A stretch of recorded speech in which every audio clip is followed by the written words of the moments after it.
রাজাকার খেলার দিন শেষ। টকশো কিংবা সামাজিক অনুষ্ঠানে সবখানে মতের মিল না হলেই যাকে তাকে বেয়াদব, রাজাকার ও অভদ্র বলতেন মানিক চৌধুরী। আমাদেরকে কি বলে? মৌলবাদী বলে। মৌলবাদী রাজনীতি যারা বিএনপি জামাতে তারা যতই না ষড়যন্ত্র করুক আমরা ভয় পাই না। রাজাকার খেলার দিন শেষ।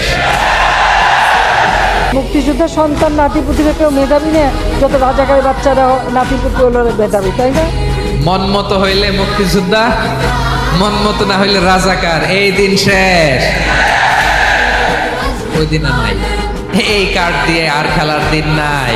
এগুলো মানুষ আর খায় না এখন, এগুলো গিলে না আর। সাধারণ মানুষ বড্ড সচেতন। কি সরকার আছে?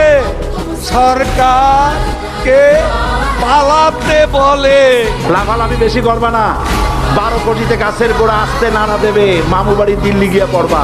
বাংলাদেশ থেকে পালিয়ে যাওয়া সাবেক প্রধানমন্ত্রী শেখ হাসিনাকে সাময়িকভাবে থাকার অনুমোদন দিয়েছে নয়াদিল্লি।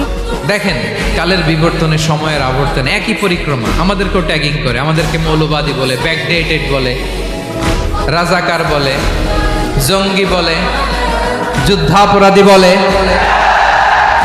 আছে না এরকম? ওয়াসবির আলা মা ইয়াকুলুন, নিজের সাথে মিলায় নেন। যা বলে ধৈর্য ধারণ করো। ওয়াহজুরহুম হাজরান জামিলা, জাস্ট ইগনোর দেম, ভালোভাবে ইগনোর করেন, খালাস, সালাম দিয়ে কেটে পড়েন। তাহলে প্রিয় ভাইরা, এই বিপদ আপদ আমাদের পিছু ছাড়বে না, পিছু ছাড়বে না। নবীদের পিছু ছাড়ে নাই, আমরা কোথায়?